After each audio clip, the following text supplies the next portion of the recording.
Well, well, well. Now don't I feel foolish. I really believed that at the time I made my previous Battlefield 2042 videos covering all the guns in 2042 All-Out Warfare, that there was almost no chance we would be getting any new guns. And what do you know, in a literal surprise update on the 18th of August, we were given 3 new guns. Not even vault weapons, original new guns. And it sort of flew under the radar, understandably so in comparison to 3 whole new guns, but a month earlier there was a rather sizable update for vault weapons, adding new functionality to some and giving them a few more universal attachments, which was exciting to me all on its own. For those who are new here, I made an in-depth gun guide and also a tier list video for the guns of Battlefield 2042. And of course, all this means that my catalog is now a few guns short, and some entries will need a second look. So it's time for an update of my own. Most prominently, I'll tell you all about these new guns and give them a ranking on my personalized, heavily opinion-based, non-meta-focused, made by and for people who actually like to have fun with the game tier list. And for telling me so much of what I need to know, as usual, I would like to shout out the Google Sheet Sorrow's BF 2042 Scribbles, and by extension its creator Sorrow. That's where I got most of the stats I'll be sharing in this video. Now before we start covering stuff, we'll be playing a fun game. With the 3 new weapons that were added, the one unifying feature that I'd say holds them together is odd choices. Just odd choices all down the line. No shortage of them with the Vault Gun update either. Let me show you. Every time I point out something about these guns that I consider, misguided, I'll increment this counter. Maybe guess what you think this number will look like by the end of the video. How bad could it possibly be? Right? KFS 2000. This is the gun that players will likely be most familiar with. It's unlocked early on in the completely free Battle Pass. And who would have guessed, they added yet another assault rifle, and it is yet another fast firer. As if this game didn't already have enough of those. M5A3, AM40, VHX-D3, MTAR-21, AEK-971. There is no shortage of ARs that go fast. Every one of these can either by configuration or by default fire at 900 RPM. But 980 is the tops, and in this class it's only ever been seen on the M5A3 with close combat and shortened barrel. Until now. Lacking the modularity of the M5, the KFS 2000 fires no slower than 830 rounds per minute. It is definitely the new speed demon of the assault rifle class. And, believe it or not, I know I don't believe it, it has the best damage of all of them. The fast assault rifles, that is, not all of them. Dice aren't that crazy. I think. It's kind of hard to tell. In general, this gun is given some serious special treatment, but if that means a more fleshed out weapon, then I'm happy. The KFS 2000 has 4 ammo types, and every single one of them has both a baseline and extended magazine length, with extended magazines always being the obvious choice once it's unlocked, especially since those mag's reserves are usually higher, much higher in the case of high power. Predictably, standards magazine capacities are 30 and 40 rounds, with a default fire rate of 900 rounds per minute. With a max damage of 22, the gun kills in 5 shots all the way until 100 meters, and then 6 shots until 150 meters, ending as a 7 shot. Despite the fact that it ends with a minimum damage of 15, this is one of the strongest 5-shot AR damage models, and most definitely is the strongest for this fire rate thanks to that 100 meter, basically max damage range. The damage falls from 22 to 20 halfway through, but it maintains the same effect. The only other guns that keep a 5-shot kill from 0 to 99 meters are certain ammo types of the RM68 and AK-5C, both firing at 675 rounds per minute, or 770 for the RM68's shortened barrel. That's a 33% and 17% increase in output respectively for the KFS 2000. And at the ranges that the technically weaker minimum damage comes into play, you're almost never doing any fighting anyway, especially not with this gun's fire rate. It's a blatantly ridiculously good damage model for what this gun is. It's inexplicable. The inscrutable balance choices don't stop there, because after the M5A3 and RM68, this is the third 2042 assault rifle to have a shortened barrel, increasing the fire rate up to 980 rounds per minute. This bumps those earlier numbers up to a 45% increase in damage output over the standard ammo AK-5C and close combat ammo RM68, or a 27% increase over the latter with shortened barrel. Is this really the gun that needed even more than it already had? As I said earlier, the only other assault rifle with a 980 RPM fire rate is the M5A3 with close combat ammo, which is the absolute weakest per-shot AR damage model that isn't armor-piercing, if not one of the weakest damage models in the entire game. A far cry from this damage model that's getting compared to heavy hitters like the RM68 and AK-5C. The KFS 2000 is substantially stronger than any gun that fires this fast. Being able to hold on to one of the highest automatic weapon TTKs for that immense range is truly inspiring, and would be terrifying if not for the fact that this fire rate and recoil are going to be the real determining factors for your range. Compared to the standard ammo on the VHX D3, perhaps the most comparable gun with a 900 RPM fire rate, the KFS 2000 has a teensy bit less vertical recoil, but it pulls strongly to the right, which seems to be harder to wrangle than the largely linear VHX recoil. When compared to the only other AR configuration that can fire at that fast 980 RPM, the M5A3 may be far weaker, but its vastly improved control makes it feel antithetically easier to use at range. In sum, the recoil keeps you from being able to truly exploit the power that those stats imply. That is, if you're not a dirty, cheating macro user. Next is high power with 20 and 30 round magazines and a fire rate of 830, or back up to 900 with shortened barrel.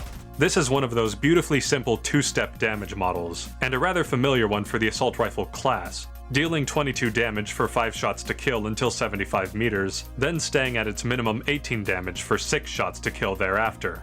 This is practically a mainstay of ARs for giving a 5-shot AR a good consistent long-ranged performance. This same BTK model is seen on the high-power M5A3, close combat and fully suppressed build on the AK-5C, the M16A3, and the M416.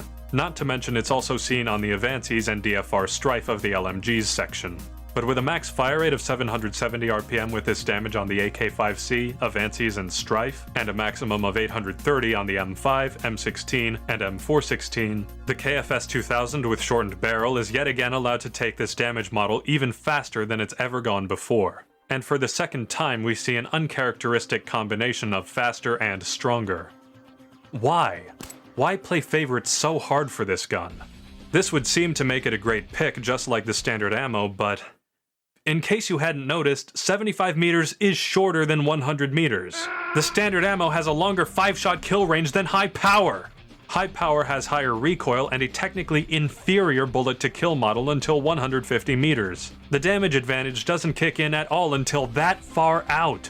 Add on standard's higher magazine capacities with faster reloads, faster fire rate, and the fact that with this recoil and fire rate you're hardly going to be trying for anything at 150 meters and further anyway, and it feels downright ugly for me to say, but there's basically no practical-minded reason to use high-power ammo. Hell, I like high-power ammo types. I can abide the often poor-seeming TTK charts. It doesn't bother me at all because there is a recognizable and impactful increase in the damage per bullet, somewhere or more often multiple places down the line. There's also the lower fire rate and higher velocity, which is comfortable to me and often makes it easier to hit shots while increasing ranged viability, especially with the often higher minimum damage, although this is somewhat offset by the higher per-shot recoil. The issue is that for the most part, the KFS 2000 high power only has that higher velocity and subjectively desirable lower fire rate.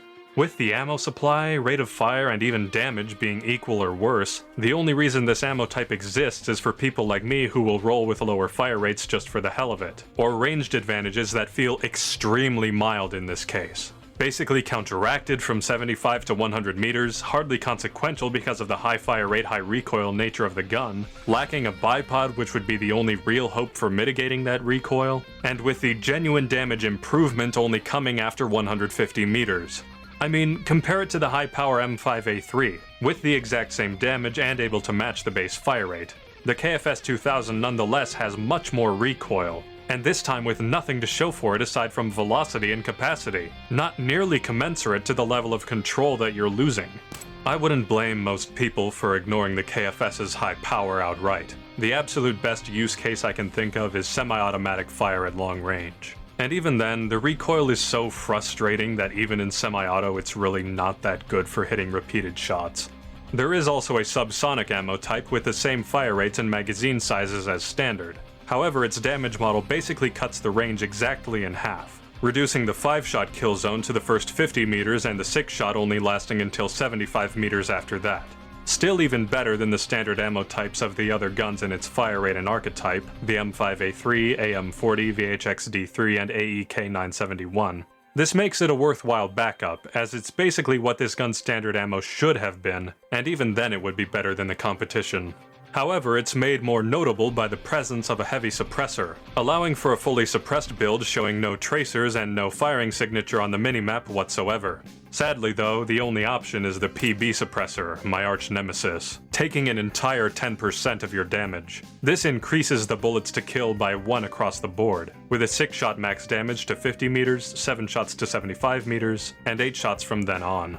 This makes for another apt comparison with the VHX-D3, as another high fire rate gun with a fully suppressed build that forces you to use the PB suppressor, resulting in pretty egregious damage. With both of them killing in 6 shots until 50 meters, the KFS-2000 is slightly weaker in the mid-range, falling to its minimum damage of 8 shots at 75 meters, whereas the VHX doesn't do so until 100.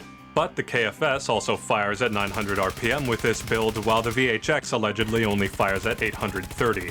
Add on to that the fact that the more recent bullpup gets extended 40-round magazines for subsonic and a significantly higher muzzle velocity, and depending on how much the change in recoil gets to you, it certainly seems to be better for most cases. Who's using a suppressed gun like this past 75 meters anyway? However, I would be remiss not to mention that, unlike with standard ammo, it seems pretty clear with this build that the VHX's controllability is an objective improvement. That aside, all of these ammo types so far have pretty clear areas where they make improvements on things that already exist, especially for the meta-focused player who doesn't engage much at these further ranges, where the gun's disadvantages really show either from the damage model or more often the recoil. Finally, oddly, there's the armor-piercing ammunition. Quite unexpected, as that usually goes to the heavy ARs, if any, with the exception of the M5A3, but I imagine that's just because the M5 was made to be perhaps the most modular weapon in the game, featuring all 5 typical ammo types. Consequently, the KFS-2000 has that uniquely low damage of the M5, dealing about 0.23 damage per shot to the rear of a main battle tank for reference. The infantry damage is actually identical to the fully suppressed build, 6, 7, and 8 shots at expected intervals. Anti-personnel is not its purpose, but it's not good enough for actually using on vehicles anyhow. You know, bad as usual. In yet another bizarre move, instead of keeping the same properties as high power including capacity, the base AP ammunition capacity is only 15 rounds, the lowest of the automatic weapons paired with the lowest AP damage. What were they smoking? This may have been so they could justify having no more than 25 rounds on the extended magazine, which is what everyone will be using anyway, but still. However, we're not done talking about these ammo types yet, nor have we seen the last of my strangely positive grievances with this weapon. For one last detail of note, is the muzzle velocity. I was already quite at my wit's end when the last gun added, the AN-94, was given an abnormally high 1,125 meters per second muzzle velocity, and specifically that it was also given the 1,350 meters per second velocity when paired with a heavy barrel attachment, for a gun with an otherwise lackluster ranged performance.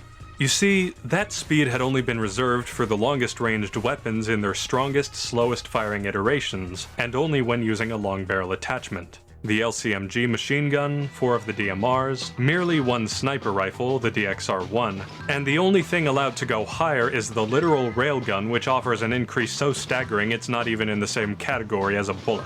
So imagine my surprise when they gave this gun of all guns in the game a 1,350 meters per second muzzle velocity for absolutely free. You know this gun doesn't have an extended barrel, I would have mentioned it by now. You get that velocity just for using high power. And the others are perfectly in line with this model as well. Standard has 1,125 and Subsonic has 965. Do you know the definition of subsonic? It literally means slower than the speed of sound, slower than 340 meters per second give or take based on atmospheric conditions. This bullet is flying nearly 3 times the speed of sound, and they call it subsonic. The absolute slowest muzzle velocity available to this gun is still a reasonable middle ground 845 meters per second. The PB suppressor, wrap suppressor, and shortened barrel all result in the same muzzle velocity based on ammo type. Using any of them on standard or high power leaves you with a speed that would be considered high-end for any other AR. It's for this reason that the wrapped suppressor basically functions as my default barrel. Compared to other guns, its already minimal downside of reduced velocity more or less doesn't even exist here. With high power ammo, you're still faster than most of them would ever get a whiff of. This thing's practical range isn't really worthy of its uninhibited muzzle velocity anyway. You'd essentially never get any use out of it. Taken with the fact that the shortened barrel and PB suppressor should be retained for their added functionality, and I don't see much use for any of the recoil-changing muzzle devices. Of the barrel attachments I haven't talked about, the Warhawk would be considered sensible for close range, but that's already a role dominated by the short barrel, and the gun is quite inaccurate as is with bursts of fire. I won't take the tactical compensator because the KFS's recoil is already substantial, and that's also why I don't really see a point in the RCOM. No need to make the vertical worse than it already is. No champion break, but I don't know how much I'd like that either on account of the KFS pulling so hard to the right. For the underbarrel, it's limited, no launchers, shotguns, or bipods, just the 4 standard grips, laser, and flashlight. So I'm forced to make an uncommon choice for me and slot in the LWG grip at the bottom.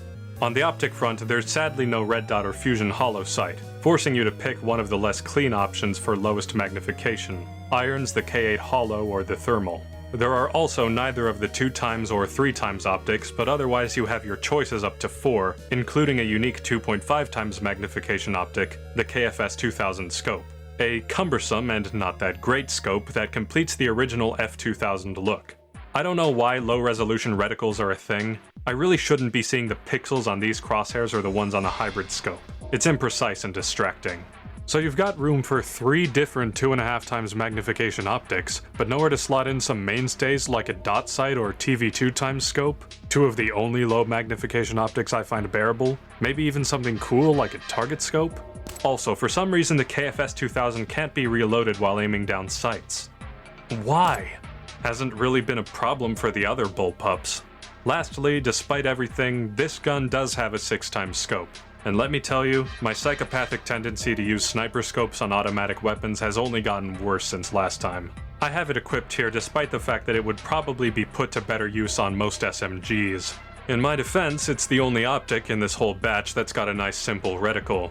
As for how I feel about the KFS 2000, other than confused in a vaguely positive way, its blistering speed without the control of something like the M5A3 is certainly limiting, antithetical to my usual long-range versatile playstyle. But the objective power of this tactical tuna through its time to kill, the availability of a fully suppressed build, and the special touches they gave it with the extended magazines for all ammo types and stupid high bullet velocity, well, it's quite admirable, isn't it?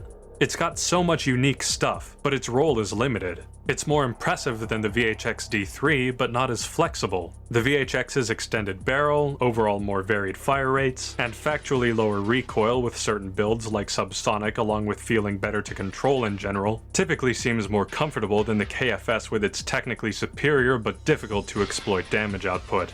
But dang it, the gun is just too special to be ranked any lower than it.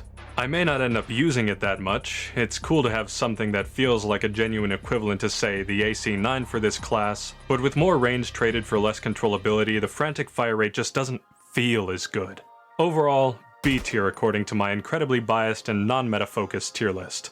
Now that's no insult, it's sitting right there with the MTAR, my favorite gun for firing at 900 RPM with its smooth muzzle climb. It's just a testament to the fact that in my eyes, high fire rate, high recoil, while dominant in close range, doesn't live up to the potential of this game's gunplay with other automatic weapons securing kills at 100 meters. Lynx. As of right now, the only way to unlock this weapon is to have participated in the Battlefield 6 open beta, but I'm sure it will be unlockable through challenges once this battle pass and event are over. But wait, no, this can't be right. A semi-automatic? In the sniper category? With the whole precedent of bolt-action guns, I would have expected something like this to be in the marksman section, or even the tactical category before ever seeing a self-loading firearm in this weapon class. Weird thing is, though, it fits the mold really well. With a fire rate of only 100 rounds per minute, the Lynx barely even qualifies as a self-loader, but of course that's still much higher than the bolt actions it's with. the next highest being 70 RPM on the Close Combat SWS-10, or 60 RPM on any ammo type for the XCE bar if we want to compare it to a configuration that people would actually use. The Lynx manages not to feel unfairly fast though, because it has by far the absolute worst recoil animation and actual aim disorientation of probably any gun in the entire game. While I've had my issues with disgusting recoil animations in the past, I understand it completely here as a matter of balance. This was intentional. It had to be there to slow this beast down in terms of practical sniping, while still leaving the true fire rate high for its, other role. Not only will you probably not want to shoot while your screen is gyrating like this, but if you try to make any shots before your reticle comes to a complete stop, you'll notice that you were an idiot for trying, because that shot will never be on target. The need for care and the general harsh handling were exacerbated early on by some bugged accuracy, but thankfully that was remedied by the devs, along with a couple other teething issues. Somewhat predictably, as a 50 cal, the Lynx is designed as a semi-automatic alternative to the NTW-50, so it uses its unique ammo types of anti-material and anti-material high power, both sharing the same fire rate. AM gives you a default 5 or extended 10-round magazine.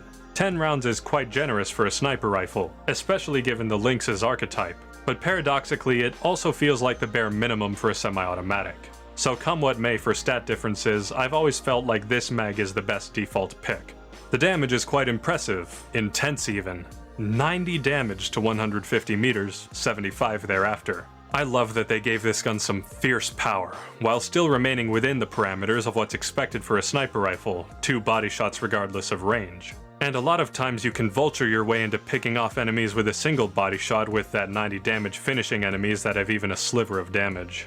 AM HP doesn't disappoint either, at least on the damage front. 65 damage also to 150 meters, 55 following that. Equally adequate for most purposes. Although, what does disappoint is the magazine of merely 4 rounds, with only 20 rounds total. That alone makes it a hard pick, even with the things it does better than the normal AM rounds. The Lynx gets to have that nice sniper bonus of a 3 times headshot multiplier, not that neutered 1.6 times that you usually get with 2-shot semi-autos. So it can one-hit headshot an enemy with an IBA armor plate at any range regardless of ammo type. These velocities, though, are quite less than thrilling. Similar to the NTW-50, the anti-material rounds feel heavier with lower velocities, and that's because they have a much higher drag coefficient. At least the initial bullet speed is not as bad as the NTW, mind you. The AM rounds have an initial velocity of 675 meters per second, and, again like the NTW, in contradiction of what the description says, the AM HP rounds have a higher velocity at 750 meters per second. That number alone is lower than the velocity values for standard ammo types of any of the typical rifles, but that drag makes it a lot worse compared to a round fired by, say, the SWS-10 at the exact same initial speed. And still even worse than the slowest possible fully suppressed rounds. And you probably won't even be using that higher velocity ammo on the Lynx because it's only 4 rounds as opposed to 10, man. In sum, as an infantry combat sniper rifle, it manages to fit very cleanly with all the others despite how drastically different it is, and any particular advantage that it may have is paid for elsewhere. But that only really applies in shorter ranges, because having worse drag makes for an exponentially worse performance the further out you go. So at the end of the day, I see why I had such a hard time sniping with it. However, with that said, I'm sure you know that I haven't even scratched the surface of what makes the Lynx truly stand out. Of course the most relevant similarity with the NTW-50 isn't that the bullets are slow, it's that they actually put a dent in vehicles. If you remember anything about the NTW-50's anti-vehicle potential, you probably remember the fact that its cumbersome nature and non-explosive payload made for basically no burst damage. The least damage per shot of any anti-armor implement while still being somewhat viable, unlike the AP rounds of all the other primary weapons. It was a clumsy weapon splitting itself between anti-material and anti-personnel roles. A half-gadget that deprived you of a real primary weapon, especially if you were actually using the rounds meant to damage vehicles most. It did not set a good precedent for anti-tank rifles in Battlefield 2042. Now, despite those weaknesses inherent to the weapon, there are things that an anti-material rifle offers that you can't really get from any other anti-tank measure. Chiefly, its range. You can strike at a safe distance and reach targets you wouldn't be able to reach otherwise, but doing so will likely only result in those small damage payouts, thanks to damage fall-off, requiring more precise aim, and shots missing due to either drop or bullet travel time. The Lynx does its best work up close, which is a privilege that the NTW-50 doesn't really get to have since it's way too goddamn slow. Even without taking advantage of that signature range that comes from using a bullet instead of a rocket, this is where the other advantages come in to actually make this thing a lot better than it would be.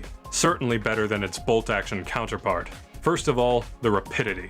With a 100 RPM fire rate, the Lynx provides steady damage and can consistently burn through its entire 10-round magazine, which holds a lot of hurting power.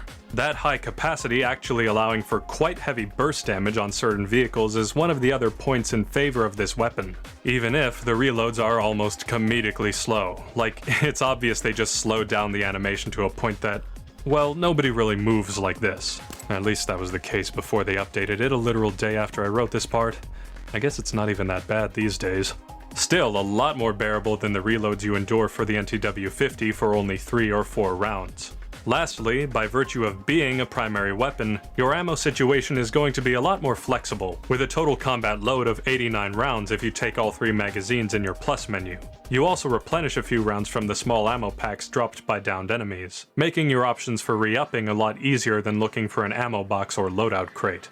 Not to mention that since it is a primary gun and not a gadget, anyone can use it at any time. All classes can have a long-ranged anti-armor weapon, which is perhaps its greatest benefit. You could use it with a support specialist and always be able to fully resupply yourself, or pair it with a dedicated anti-tank gadget on an engineer specialist and have options to mix up your anti-armor gameplay, then still have a viable tool after expending your gadget's ammo. Personally, I have preferred to use it with my preferred specialist for everything, Sundance. Not only does the Lynx benefit from the right positioning, for which Sundance is always the optimal pick, but with the Assault class having access to C5, this gives you 2 complementary options. The powerful C5 for if you manage to get really close to enemy armor, and the Lynx for everything else. They also directly combo well. If you're not able to completely knock out a vehicle with your C5, the Lynx can quickly and confidently finish the job much better than the NTW-50. And to get into why, it's time to finally talk about the vehicle damage. If you thought they would dial back this gun's hurting power because of its fire rate to actually keep some consistent balance with the NTW-50, you are dead wrong, because the Lynx doesn't just have speed going for it. First, let's look at the anti-material high power rounds, the ones that deal the most vehicle damage and least infantry damage. Vehicle damage is not consistent across all targets in this game and varies in sort of unpredictable ways based on what vehicle you're hitting and where. But to the back of a main battle tank at point-blank range, the Lynx deals about 4.1 damage per shot, while the NTW-50 deals about 5.7. So the NTW has 39% higher damage, but the Lynx fires nearly 5 times as fast. Technically, with the NTW-50 firing at 21 rounds per minute and the Lynx at 100, it's 376% faster. So if I'm doing my math right, that's over 2.25 times better damage output overall. You're still dealing with a 4+1 round magazine compared to the NTW's 3+1, but also you don't have to wait for the bolt to cycle before a partial reload, which helps a lot. However, overall, that small magazine still feels quite cumbersome, hence I gravitate towards the base anti-material rounds with the 5 and specifically 10-round magazines. Even for fighting vehicles, that nominally weaker ammo is no slouch at all. These offer an even better damage increase ratio at about 2.833 damage versus the NTW-50's rounds doing only 32% more damage, or about 3.75 per shot. So one 10-round magazine can deal over 50% more vehicle damage than its own high-power 4-rounder. Especially with the Lynx getting higher velocities than it, it seems that the anti-armor role of the NTW-50 has been completely usurped. On the one hand, I'm quite glad we got an AM rifle that actually feels like a valuable tool for armor, and is still quite a bit more competent against infantry in any mode. It's great to have that in the Lynx. On the other hand, the NTW-50 now feels like it serves almost no practical purpose except for being a dirty one-hit body shot sniper. Nobody's going to use that thing for anti-armor now, so the only valuable aspect it has left is its base ammo type and its ability to deal 120 damage to 100 meters, one of the most annoying ways to die in the entire game. I feel like that might merit lowering the NTW-50 since the uniqueness of its gimmick is gone and it does the job far worse. But then again, from a selfish angle, if you can abandon the anti-armor obligation and just embrace the long-range one-shot, you struggle far less from the affliction of feeling like your weapon is cursed and ineffective if you're using it the right way. Alright, how are the optics? Can't have a sniper without scopes. Not a lot of low power stuff here, despite those lazy bullets. There's the K8 Hollow, a 1.5 times, and the Bravo 3 times. For proper scopes, we've got the 5 times, only the thermal 6 times, then 8, 10, and 12. The thermal is pretty good since it can help you identify where vehicles are and where they can be hit poking out of cover and such. Predictably, there is no muzzle customization, just like the NTW50. As much as it would be nice to put a suppressor on this mofo, that's the epitome of wishful thinking. But unlike the NTW50, the Lynx actually gets some limited underbarrel variation.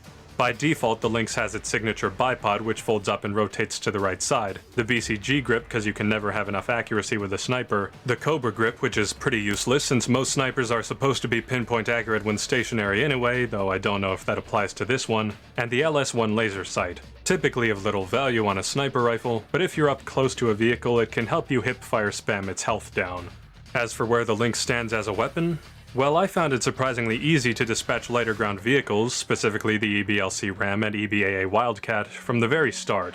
I have struggled with getting infantry kills, especially at first, but I think that was mostly down to the bugged accuracy, and overall that aspect felt mostly like a normal sniper rifle, but without some of the hassle that comes from having to cycle a manual action weapon. However, that sentiment does really only apply to closer ranges. That might seem to even things out, but with the truly nauseating recoil animation, you can't really achieve a fire rate faster than some of these bolt-action snipers. And since it is semi-automatic, it sometimes encourages you to fire before the recoil animation is done, in which case you're not hitting anything. So at the end of the day, that lower velocity paired with much higher drag, all resulting in noticeably poorer range, was detrimental. Especially because the slower flying anti-material 10-rounder magazine is really the one to use. Trying to snipe feels worse than most bolt actions for sure, but it does sometimes allow you to get away with a thing or two that wouldn't be possible otherwise with the semi-auto nature and capacity. This is also one of the least subtle weapons in the game. It has a similar intense firing signature to the NTW50 while requiring more shots, and that makes you stand out pretty starkly, especially if you're trying to take on a group. As someone who isn't actually good at the game, I prefer to live that flank lifestyle rather than trusting my head-to-head gunfighting skills. And few guns in the game feel like they spoil your flank quite like this one. I also struggled with enemies in very close proximity, though you may think enemies being that close would negate your worries with the recoil and allow you to fire at full speed, you'd be wrong. I found myself using the PF51 as a sidearm partly because it can kill any enemies you hit with that initial 150 meter range with a single follow-up shot, and partly because it's just a really solid sidearm grade SMG. I ended up relying on the PF51 a lot and getting some good plays with it just because I wasn't comfortable using my primary. The Lynx kinda seems like a C-tier sniper rifle at times, but as a light vehicle killer it's pretty good, and it's nowhere near as egregious as the NTW50 in terms of either cheese or suffering in infantry gameplay. So I guess I'd say, it's gotta be A-tier. Utility always wins points. Hey viewer, sorry to bother you, but I wanted to let you know that I have a Patreon page, and I want you to at least consider checking it out. Donors help keep this channel sustainable, and they also get some perks in return. The $1 contributor tier comes with donor credits in the video and early access to my content. The $5 producer tier also unlocks extra behind-the-scenes videos, as well as the ability to vote on certain polls. And the $10 commissioner tier gets all that, plus the ability to make me say stuff like this and do whatever you want with it. I own a musket for home defense, since that's what the founding fathers intended. 4 ruffians break into my house. What the devil? As I grab my powdered wig and Kentucky rifle, blow a golf ball-sized hole through the first. And lastly, never forget that even if you don't donate, your viewership is always appreciated. The prototype. As of right now, the prototype is something of an Easter egg weapon that requires the sort of convoluted unlock process which you might expect for that type of thing in the Battlefield series called the Phantom Protocol. For a while though, there was a cheesy way to unlock the prototype, and if you would have rather gotten this weapon without the hassle, you've missed that window and I am sorry. Personally, I believe that all guns in a game should be accessible to everyone without having to pay out or commit a senseless amount of time to it. That's just my philosophy for being a good game dev, and I know that Battlefield be like that in the spirit of the Peacekeeper, but I really wasn't expecting it, especially after there was no such thing for Battlefield 5. In any case, plenty of people have this gun anyhow. I'm sure more people will have it once the Phantom Protocol is cracked, and I have it, so I might as well talk about it. Though first, just so nobody gets confused, the gun's got these melodramatic, sometimes nonsensical names and descriptions for its base attachments, like the Timely Death. Aim into the future and change your fate with a prototype enhancement that helps inflict kinetic lead poisoning over longer distances. The Vision. The ability to see life and death in one blink is contained in this thermal scope with built-in canted iron sights. Standard issue. Standard issue rounds loaded into a magazine. Oh, I guess that one's normal. Also, those aren't canted iron sights. That's not what canted means.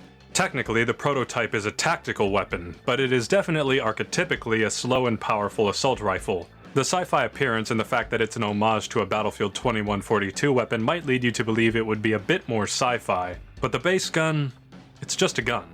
As a matter of fact, it's kind of a gun we already know. Its two meaningful ammo types are almost exactly a copy of the SFAR MGL, specifically with the extended barrel. It's got the exact same damage, the higher velocity, but by default and with no way to change it, those low fire rates. Which jives well with some people like me, but not with everybody.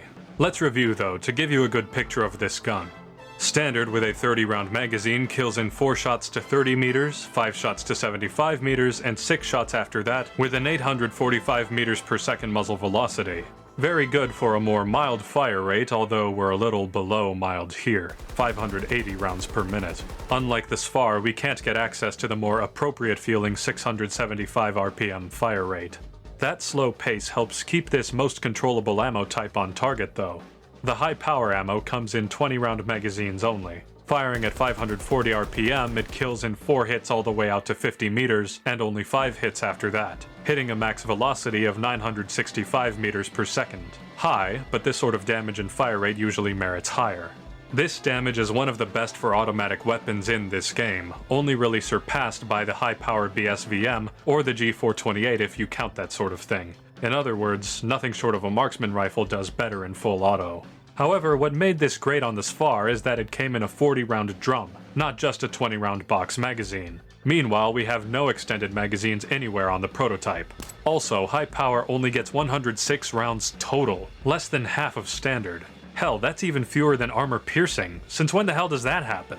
The 20-round armor piercing magazine is another aspect that seems to have been copied at first glance, this time with the damage from the M5A3 of all things, rather than the SFAR. It's got the same damage steps as standard, but requiring 2 more shots at any range rather than just 1. And instead of having the good-for-what-it-is vehicle damage of the SFAR and the AK-24, it's got that wimpy M5A3 damage, at least against a main battle tank. What were they thinking? It's fine, it's just AP rounds, nobody uses them anyway. But I gotta say, overall, it's underwhelming. I'm not as whelmed as I thought I'd be. I likely wouldn't feel so bad about it though, if it weren't for the recoil. This thing has way more vertical recoil than the SFAR despite doing the exact same thing. It's somewhere in the ballpark of like 20% higher recoil, which is massive. This is only one of the reasons that almost none of the muzzle attachments feel right, especially sad since there aren't very many of them. Equip the Arcom Tactical Muzzle Brake and your vertical recoil will feel like way too much. Equipping the Champion Muzzle Brake is no better because the base vertical recoil is so high that even the reduction it offers isn't good enough, and then you add on more side-to-side recoil. The Warhawk compensator is the only thing that works, reining in the insanity even though it feels like you're betraying the accuracy of the fire rate and the few rounds per magazine that you get. Although, those are all just my opinion, you may be able to get better use out of the muzzle attachments, but that's my reading of the situation. There are a couple suppressors, but without subsonic ammo there just seems to be no point, especially because, thanks to the options they give you, you can't affix a suppressor without losing damage. The most important damage zone, in fact. The light suppressor? It's the 6KU, reducing both ammo types' maximum damage 4-shot zone to a 5-shot zone, and reducing the standard ammo's minimum damage 6-shot zone to a 7-shot. At least with the Type 4 heavy suppressor, or, I'm sorry, the final silence. Those who work in silence lay the path for everyone else. This single-file chamber adapted from a shotgun suppressor ensures nothing will interrupt your mission. Yeah, that one has a more forgiving damage reduction even though it yoinks away a ton of muzzle velocity. It doesn't interfere with your minimum damage on the standard ammo, but still takes away that most important 4-shot max damage. So essentially, if you want to use a suppressor, you're forced to take the absolute slowest 5-shot kill minimum in the entire game. And you don't even get nice recoil as you would expect out of a slow 5-shot gun. Essentially, even though this gun's ammo types emulate the SFAR, the prototype doesn't have any of its best qualities. Standard ammo always made more sense with the faster fire rate of the non-extended barrel. And high power, despite its strength, loses a lot of value with a magazine only half the size and without the controllability of the SFAR. It makes it really hard to want to use, which is bonkers considering it's a derivative of perhaps my favorite assault rifle setup. Standard for the most part is the way to go, and it's really not bad, because the SFAR at its weakest is still really strong, but it's easy to feel that it could be better. Despite harsher handling, it works well with the upper limit of magnification on this gun, the 5x PSO scope. The prototype's default optic is actually the unmagnified thermal sight, integrated into the gun and retracting into it, with a set of iron sights on the top rail that can be toggled to as well. But it's kind of hard to see the point of this since they both have the same magnification and the iron sight movement when firing is wowza! That is really awful. Any optic choices replace these iron sights and the thermal is left intact, but you're not allowed to use it. It really seems like this gun was intended to always have a toggleable optic like the RM68, but using this thermal instead of canted irons. However, that functionality just isn't here. Besides the 5x scope, there's also a 4x hybrid optic, so at least we have that for actually useful toggleable scope options. The 3x, a 1.5x, K8 Holo, and the Fusion. Hallelujah, at least one gun in this set gets the best unmagnified sight. Overall though, it's limited. In fact, all this gun's attachments are limited, certainly for an assault rifle. 7 alternative optic choices, no tactical compensator or wrap suppressor on the barrel, 0 magazine extensions with only 2 useful ammo types. It's just missing what feels like some baseline stuff. And I mean, there are only 2 underbarrel attachments too. Though there's actually a pretty good reason for that. Also like the SFAR, this gun can't get normal attachments because it's permanently affixed with a launcher. And this is really the thing that makes this weapon special, and I guess justified putting it in the tactical section. I'll let the gun explain for itself. Ahem. The hard collision. Nothing can stand in your way. This carbine-mounted rocket launcher system uses multi-munition shells to destroy the program's enemies in sequence. Well, that didn't clear up much. It's not a rocket launcher, it's a grenade launcher, and technically it's also above the barrel, so I guess we can't really call it an underbarrel launcher. Also, whenever you switch to it, the thermal optic retracts into the gun, and it looks like there might be another optic that was supposed to be used, but it never is. We just get zoomed hipfire when aiming. What's cool is these so-called multi-munition shells, giving you multiple shots for each shell loaded. Feed this tube a little capsule of something or other, and presto, you've got 5 rounds worth of low-intensity impact grenades at your command. These are actually similar to the projectiles from Zane's gadget, the XM370A, but always set to an impact fuse. So they only really deal 45 damage per person max on a direct hit, requiring at least 3 hits to down an enemy. However, the radius seems better, and just like Zane's gadget, it allows you to fire these grenades semi-automatically. It's seemingly made for spamming at multiple grouped enemies. Without multiple closely grouped targets, it's hard to get any value out of it that you couldn't get out of a normal gun. I'm sure this thing works a lot better for people who play modes like Rush and Breakthrough, where enemies are always more congregated, but to a conquest dweller like myself, the use cases are fewer and further between. With a reserve of 10 more shots after your first 5 and a fast reload on this launcher though, you've got a lot of these little death balls at once. It seems that the prototype is meant to be much more of a true dual-purpose weapon, with equal importance on the gun and the launcher, rather than just being a gun that happens to feature a noob tube, hence 15 shots. Also, mind that the accuracy can get pretty abysmal unless you're standing still or jumping, I guess. All in all though, this feels like a kind of mild reorientation of a typical high-explosive grenade launcher into the grenade launcher equivalent of going from a rifle to an SMG. You may have many more shots, but the same damage is split up across multiple hits instead of all in one. You don't have the immediacy of a single high-explosive grenade, but you have proportionally more grenades to get things done, and you're free to actually spam. Aside from the fact that with 15 grenades at once you get far more damage potential than an underbarrel grenade launcher ever gives you, it's not groundbreaking. It's not necessarily more powerful, it's just different. A different way to do the same thing, and it's not all that interesting to me. But, contrary to how I feel about the impact grenades, this next one is perhaps the one thing that makes the prototype truly a gun like no other. Behold, the Fog of War. To make room for the next generation, you must disappear too. Lay down smoke and watch the world change in the aftermath. Don't worry, there won't be any more of these. With this smoky alternative, you still get 15 total shots, but you're only able to load 3 at a time, and you'll see why, but that isn't really a problem. You may suppose that this is based on a smoke grenade, sort of less intense but able to be spammed, but you'd be wrong. It is not based on a smoke grenade, it just straight up is a smoke grenade. From everything I can tell, every time you pop one of these it gives the same amount of visual cover that any thrown or underbarrel launched smoke grenade would. And that is unhinged! Nothing else compares to the coverage you can manage with the Fog of War. Unlike the hard collision, it is an escalation over any comparable utility that's hard to put into words. Best case scenario, with a specialist who has the thrown smoke grenades, a gun with an underbarrel launcher, and the smoke launcher standalone gadget, you only get 7 uses worth of smoke. This gun has more than double that all on its own, and it resupplies 3 shots every time you interact with an ammo box, as opposed to all of the previous examples which would get 1 each. But not only is this monumentally more smoke grenades than you could ever have otherwise, but since each shot is ostensibly the same as that from a grenade launcher, this thing can one-shot, semi-automatically, 3 times in a row and with more to spare. What can I say but, good enough. Welcome back, slug shotguns! Now, the accuracy and projectile can be jank, and the damage is seemingly subject to fall off, but even at close range it isn't always consistent, as sometimes it'll only do 50-odd damage. But most of the time in close quarters it is an instant kill, and boy can that grenade hit registration be generous. Paired with that deadly potential is the fact that each kill or miss that you make clouds your presence and allows you to either get away with your cheesy kill, or, optimally, continue doing it. The simultaneous smoke and instant kill feels so safe, especially because it's a relatively quiet and somewhat low-profile way to secure an elimination. Being in close quarters with smoke while you're the one with a one-hit weapon is a pretty good position to be in. Of course, this is ultimately a meme strat above all else, and requires you to get pretty close to enemies, but it feels good on the flank, especially when you get it like 5 times in a row.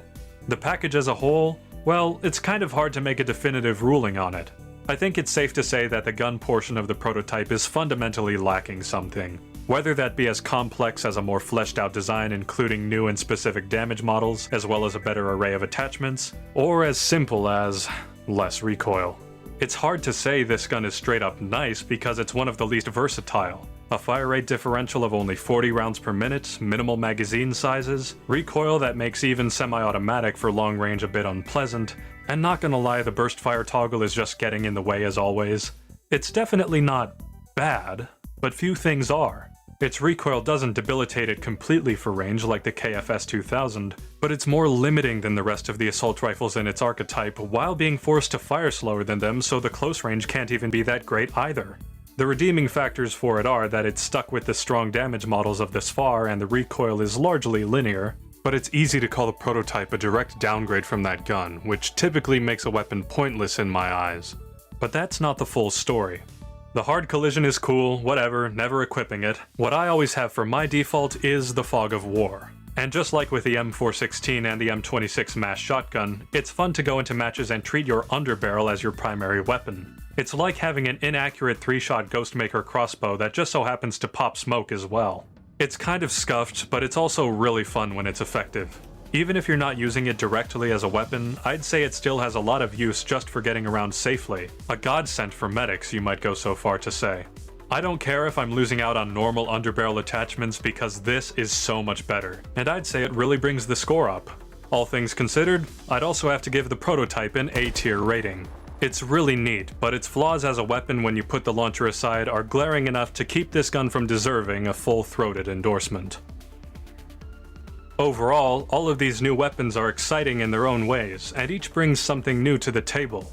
The KFS 2000 essentially gives us our fastest assault rifle yet, with unexplainable damage. The Lynx provides rapid anti-material fire that can actually knock light vehicles around. And the prototype finally seemingly accomplishes the goal of the OICW program, having a gun that's almost equal parts assault rifle and self-loading low-intensity grenade launcher. While this nets them high marks, they all have distinctive drawbacks that keep these impressive concepts from sticking as favorites. High recoil and confused damage models, molasses projectiles, poor customization, and again, high recoil. I'm glad these were added to the game, but whenever I use them, I'll always be feeling the consequences of those strange choices. However, we're not done talking about new content and odd decisions just yet. Let me put you onto something that seems to have flown over most players' heads. Update 9.2 was obviously the biggest show stealer for this game and reinvigorating attention in it, given its 3 entirely new weapons, new vehicles, and Road to Battlefield 6 reward track which promises exclusive cosmetics for BF6. However, before any of us knew we would be given this feast, I was already quite happy when the devs dropped update 8.9 in June, which was kind of like a significant quality of life update for the weapon obsessed like me, because it gave stuff to the mostly neglected vault guns. Some stuff across the board just to give them a larger baseline of attachments, but more excitingly, a few select guns were given special care, unique attachments, stuff that hadn't been seen on vault guns before. I figure I better go over it as it technically makes aspects of my gun guide outdated, and I can't just let that sit. Plus, you deserve intel. All the intel. Basically every gun that didn't already have it was given the BCG Light Grip. The one which increases hipfire radius by a little bit, but also increases aimed accuracy by a little bit as well. And while the effect is somewhat minor, it means that, all else equal and under any circumstance, aimed fire will be a little more reliable, especially important with the way guns lose accuracy with prolonged bursts in this game. Thanks to that, it's been one of my favorites, and I'm glad to see it expanded to more of the cast. For the sake of being thorough though, the guns which received it were the AKS-74U, ACWR, AEK-971. Okay, so that was a fucking lie. Thanks, patch notes. MTAR-21, RPK-74M, M39EMR, SVD, and Gol Sniper Magnum. Many guns had their actual reload timings adjusted to match their animations better, which resulted in technically faster reload speeds on the ACWR, AEK-971, AKS-74U, and Type 88 LMG. A rather strange addition, practically universally applied, was the underloaded magazine, or underloaded cassette for belt-fed MGs, carrying fewer rounds but making for a faster reload and apparently faster draw speeds and better aimed accuracy while moving for the gun as a whole. This usually means something like a 25-round capacity for a gun that has a default 30-round magazine. And while it feels like a bit of a nonsensical stretch, an easy and maybe even cheap way of looking like you're giving more functionality to the barren vault guns, a lot of these capacities are in fact too low to feel practical, especially with the not significantly reduced reload times. In fact, their reloads seem to be less efficient per bullet as a rule, just like standard length magazines are almost always slower per round reloaded than their extended counterparts. So if you're asking people to switch from their extended magazines, as are usually the favorite and for good reason, to try out this, it's a huge reduction in the efficiency for how long you're going to spend reloading versus how many usable rounds you're actually going to be able to get out of it. At the end of the day though, I have to say I like this choice and I'm glad the devs did it, derision aside, because it's another option. Nobody's forcing you to use it, and it's giving you more total ammo to bring into the fight now that you have something to fill up that second or third slot with.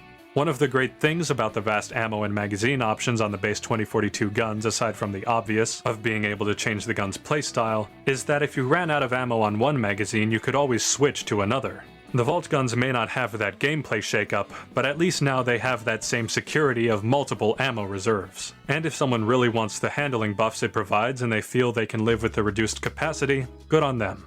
As I said, this was almost universally applied, and it's easier to list the guns this wasn't given to, honestly. The PP2000 cause its smallest mag is already 20 rounds, the AN94 because that gun is stuck in one mag hell I guess, the RPK-74M probably for reasons that we'll see later, we'll just say for now that it had better things to do, and also not on the M1 Garand because, well, I don't need to explain it to you. And while it would have been expected to leave all of the sidearms out, they did give it to one, the M93R. Nice try, but I'm still not touching that thing with a pole any shorter than 1,138 feet. The couple of guns that I actually find this attachment working on are the ones which already have high base capacities and fast reloads. The P90's 40 rounder and the XM8's 75 round deflated you-know-whats would be considered extended magazines on any other gun, so they're fine to play around with and see if that handling buff actually does anything for you. Although, the 75 round mags on the XM8 are still locked for me and I don't know why. Those sweeping alterations aside, there were a couple miscellaneous additions on a gun-by-gun basis, such as the Type 88's base belt size increasing to 150 rounds, presumably to differentiate it from that damn M240 Bravo, despite the fact that everyone's only ever going to use the 200-round belts both of them have anyway. Then there's the Warhawk compensator getting added to the AKS-74U, another one of my favorite attachments being granted to a nice powerful SMG. I really dig that choice, especially since I can now do a somewhat signature combo of mine by equipping both it and the BCG for better recoil while mitigating the accuracy loss as best as possible. Never mind the fact that it destroys your hip fire. If you care about that, I don't think you realize how this game is played yet. There were even some guns that technically got a bit of a nerf this update, but it was mostly an effort to rein in some more unreasonable stuff for the sake of balance. For starters, the belt-fed MGs were given sufficiently decreased reload speeds for their extended belts. Apparently they forgot to change the speed on those when they first came out.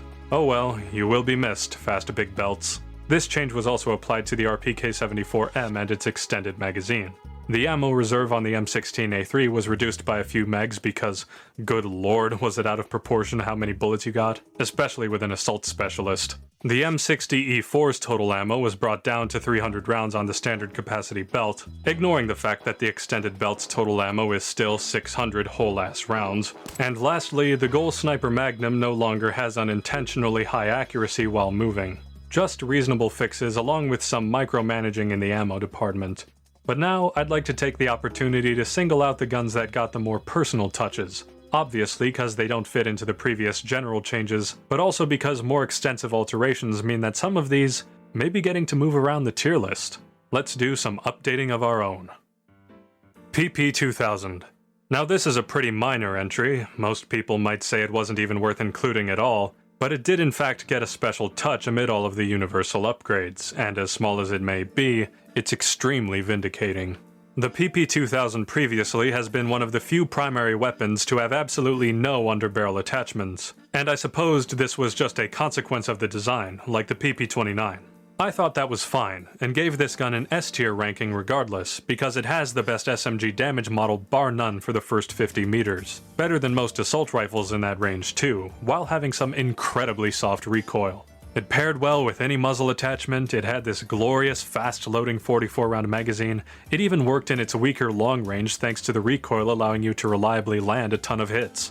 I want to see if you can guess. Only thing that they could have easily done to make the PP2000 objectively better?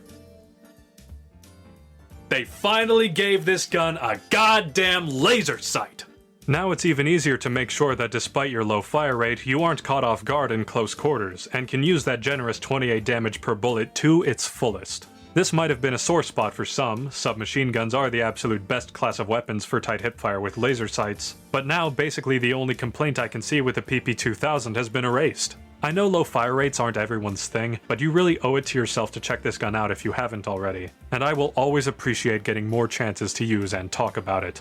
Sadly, it can't go any higher than it already is in S tier, but maybe now I can feel a little more secure about putting a vault gun that high. My bias looks a little more justified.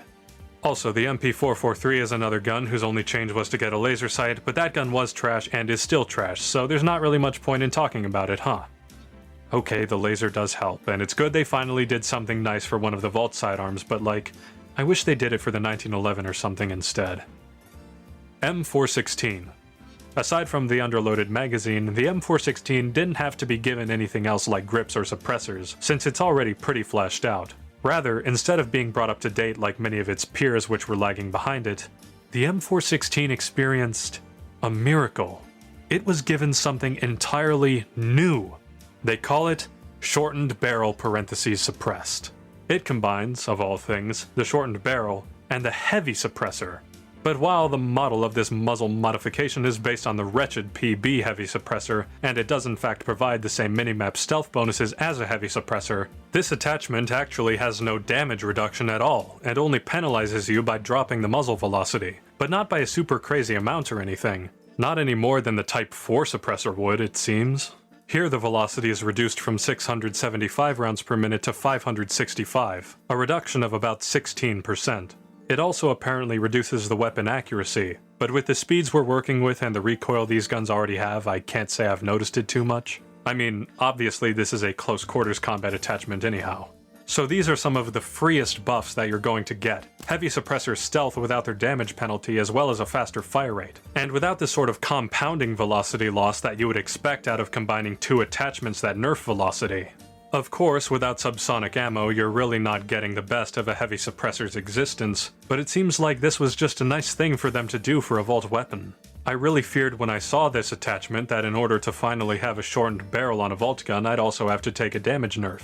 But nope. It's just a shortened barrel and then some. A way to give the M416 something to make it stand out. It may seem a little balance breaking, and on a 2042 gun it probably would be, but for the neglected and usually just okay vault guns, why not inject them with a little extra life? Of course, with the shortened barrel increasing the fire rate up from 770 rounds per minute to 830, it kind of just makes the gun feel even closer to the M16A3, since now it has the exact same fire rate and damage model, though with even worse velocity now. But if one gun can switch and one can't, I think the versatility of switching is still valuable, even if it emulates something that already exists. As much as this works for the M416, and as much as I love the M416 for being my favorite gun which already has my favorite shotgun attached, I mean, it's no SFAR. It's no AK-5C. At the end of the day, the M416 on its own is a passable AR with a fairly good damage model, but now with the shortened barrel and underbarrel shotgun, I have two options for closer range. But it's not like they complement each other. They compete. And boy was the M26 Mass already a strong contender. A fun new way to change things up all the same, and I'm really glad the devs decided the shortened suppressed barrel should exist in the first place. Overall though, the M416 still stays in A tier. XM8 LMG. As I said before, the XM8 was given an underloaded magazine of 75 rounds, which I clearly had access to at some point, but now has been seemingly, mysteriously, locked. Not just for me, but for other players as well. Very sad, as I see the underloaded magazine concept being most viable on this gun. But that's no matter really, because the XM8 LMG had its PB suppressor traded out for the same suppressed shortened barrel attachment that was given to the M416. This is a fantastic glow-up. Nobody was using this PB before, but now there's a way to make this arguably most aggressive LMG even more aggressive while granting it the very same buff. Just like the M416, as it turns out, this means increasing the fire rate from 770 rounds per minute to 830. Now, for LMGs, its maximum fire rate is second only to the PKP-BP, and with that good hip fire, laser sights, and fast reloads. See? Aggressive. Here the velocity is dropped from 845 meters per second to 675, a bit of a higher reduction, about 20%, but still no worse than what a Type 4 suppressor typically does. That velocity certainly isn't the only thing limiting your range though. The XM8's recoil remains, as a more energized version of me put it, fucking ludicrous. And of course that isn't helped by an even faster fire rate with less velocity and, according to the devs, less accuracy. That is to say, as genuinely cool as it is, it sort of feels less special on this gun. Part of that is because it's harder to use, but specifically it's a harder to use version of essentially the same thing. I kind of wish they would have given this second suppressed shortened barrel to a different gun, because as is, it's put on another gun that fires 770 rounds per minute, default 830 with it equipped, doing close to the same damage with the M416 technically being better. And whereas the M416 feels pretty fine to use with a shortened suppressor, the XM8 just struggles even more with its range. Now this can be mitigated by a bipod, but that's conditional. This new attachment really doesn't change much about how I feel about the gun, but obviously it's a positive addition because more is more, and unlike the M416, there really is no better way to improve the XM8's close-ranged potential. Sometimes, sheerly because of the poor control, I feel a little disillusioned with the XM8 and my initial B-tier ranking of it, but the fact is that this gun still puts up a good performance. There must be something special about a 100-round heavy assault rifle, an LMG with good handling in every way except the recoil. This update also gave the XM8 a Mass Effect crossover skin that goes quite hard, and integrates the 2.5x thermal optic that I already liked using with it. It honestly inspires me to use this gun more. Skins for vault guns. Inspiring, I say. As much as I think this thing should stay at B tier because the recoil is just blech, I keep equipping it for some reason. I use it more than the RPT-31, that's for sure. You know what? Whatever. I'll give it A tier for how much I use it. When used to its best, it's more of a short-ranged gun, despite being an LMG and having a great damage model. And in that context, it's really not so bad as the most nimble way to sling 100 rounds. Maybe one could even say it's the best short-range MG now, and it's noteworthy being the best at something. RPK-74M. This is a gun which, when I read about its updates, seemed the most exciting to me by far. The changes they made to the RPK looked like they could reshape this humble LMG entirely. They added the BCG grip, not uncommon for this update, but it's nice to have an accuracy booster outside of mounting up on a bipod. They also gave it the wrapped suppressor, an attachment universal in its quality, giving a reasonable buff while doing as little harm to the weapon as possible by reducing velocity only. It's especially ubiquitously favorable on the Vault guns which don't have, or didn't have, different barrel lengths, and often have, shall we say, sensitive recoil, limiting their compatibility with the muzzle devices. But most intriguing was the mention of a high-power drum mag. A new ammo type. For a Vault gun? And with a new magazine model nonetheless. They really pulled out all the stops for this old Kalashnikov, huh? So imagine my surprise when... The only change they made to the shots to kill was to increase minimum damage. It no longer falls to a 7-shot kill. A change which only takes place after the 150-meter range. Yo, what the fuck? You may have a higher muzzle velocity with this ammo type, and the lower fire rate, which is cool to weirdos like me, but you're giving me more recoil for this? You got my hopes up! For this? At least it's not like the KFS 2000's jank-ass high power that technically has a weaker damage model for a while there, but it's otherwise a pretty similar thing going on. This is a gun that has the capability to make better use of the longer ranged potential and higher minimum damage, but those two features alone certainly do not fit the bill for high power. I'm supposed to see an improvement in the range I'll actually use. A longer max damage zone, maybe even a higher max damage. That's the stuff that makes high power the mag to use. At least it comes in a nice, very workable 50-round capacity that reloads as fast as the standard extended magazine. This is, at minimum, another way to diversify the fire rate of a Vault weapon as well, the fact that it's poorly handled notwithstanding. It gives the RPK more ways to play and more of an identity, even if it is a betrayal of the concept of high-power ammo, and doesn't really amount to much. In general, I think I put the RPK lower than it deserved in my previous video as well. It's better control than the XM8, even if it's just due to a lower fire rate and first shot recoil multiplier. It's definitely worth more than the XM8's ability to kill in one fewer shot past 150 meters, its faster reloads and higher reserves. I mean, neither of these guns are really struggling with that. And the fire rate difference is basically a subjective pro or con in my book. The RPK-74M's new stuff isn't really all that impressive, but they're good additions, and this gun didn't deserve its poor evaluation from me in the first place. Your new home is B tier. You are now a B tier LMG. Good for you.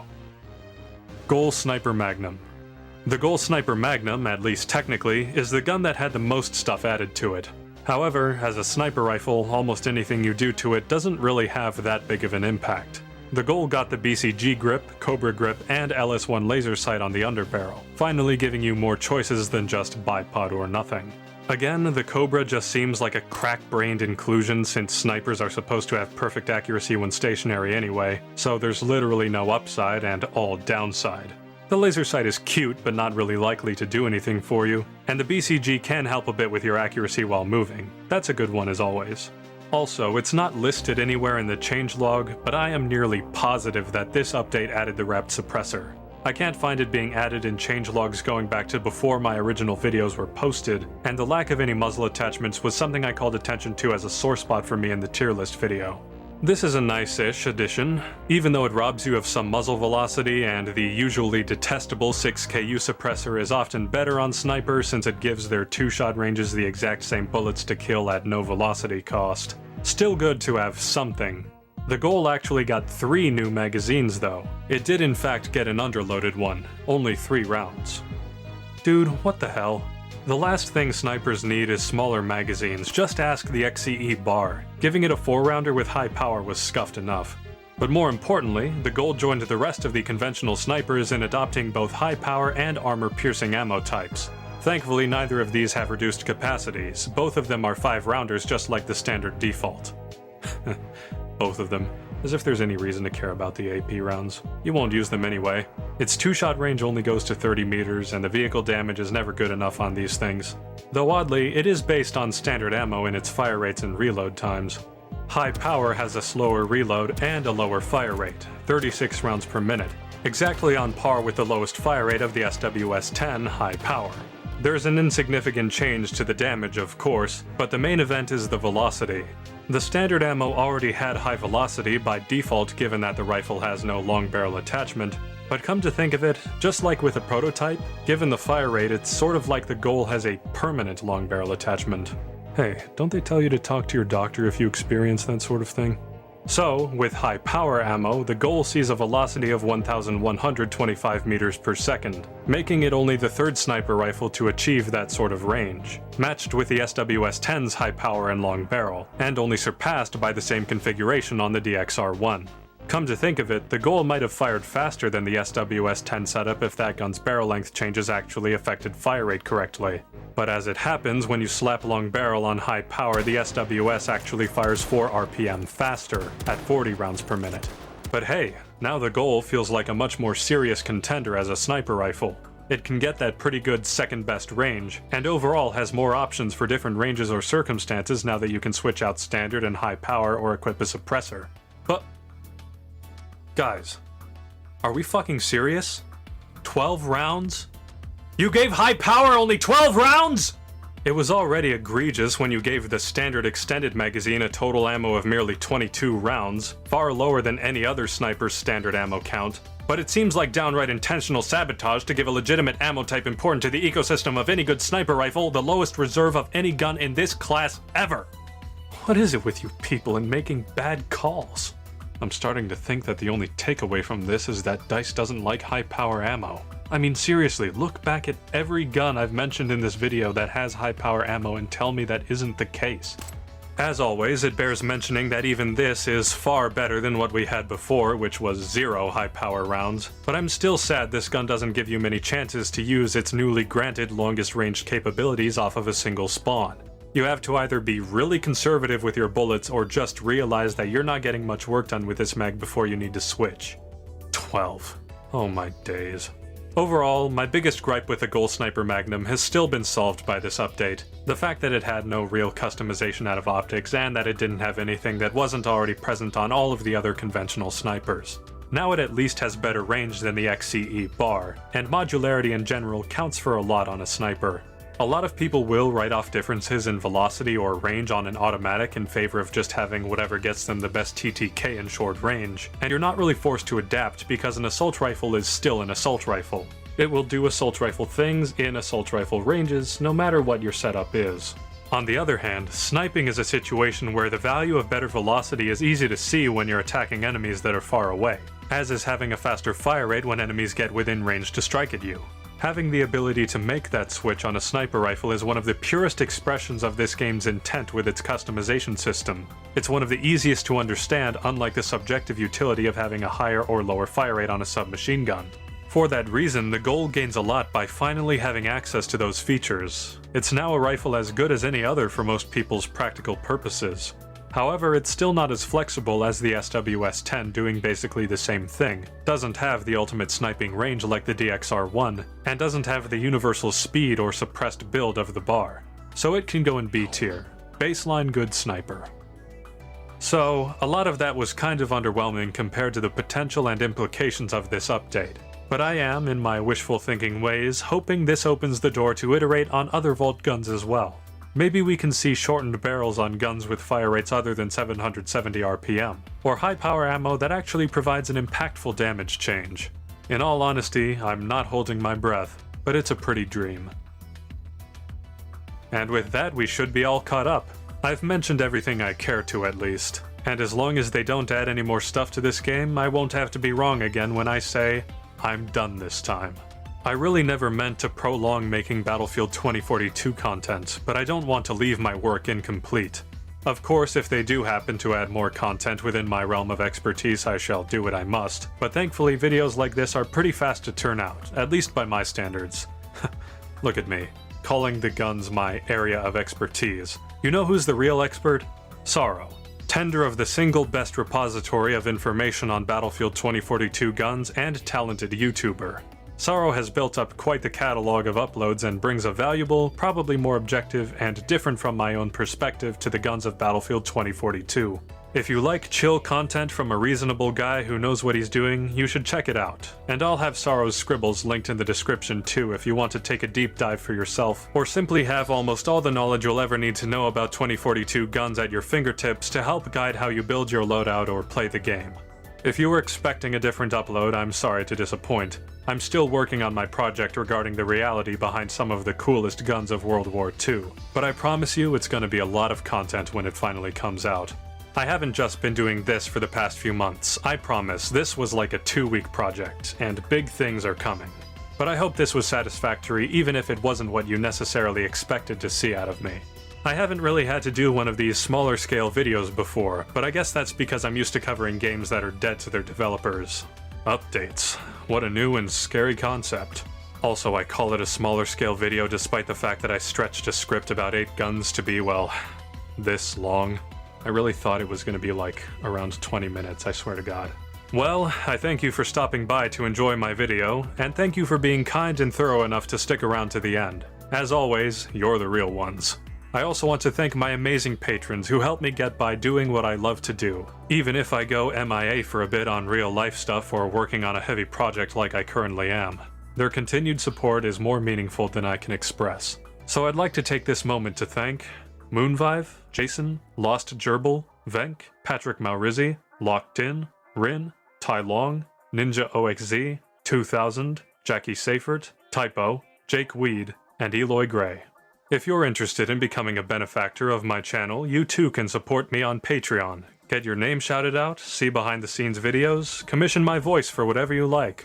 Not gonna promote too hard though, this is just a quick update after all, and I'm glad to have you all here regardless. Till next time, troopers. So, been a while since I've had to do this, it feels like, but I've got a last-minute update before I push this video out. First things first, I've implemented channel memberships here on YouTube with the same exact payment and reward structure as my Patreon. I know there are some people who prefer memberships or can't do Patreon, so I'm opening up the in-house option. More avenues for you and, hopefully, more financial security for me. Second, friend of the channel, fellow lab coat aficionado, and all-around cool guy, Asiago Mateo, just released the Ultimate Airplanes tier list video for Battlefield 5. And if you have been holding out for such a video from me, I encourage you to accept this as the official surrogate. His tier list style may or may not have drawn slight inspiration from my own, so you'll probably like it as much if not more than if I were to do it myself. Finally, yes, I know Battlefield 6 is out. I meant to have this video in shape days ago. No, I'm not doing videos on it yet. If you know me, then you know my method. When it comes to guns, I'm compulsively thorough. I need to know all the stats and have hands-on experience before I even feel qualified to talk. And then I cast a wide net to make fewer large-scale videos. And without detailed statistics available, let alone the fact that I have nothing unlocked after one day of the game being released, I'm not gonna go flapping my gums about things I know nothing about.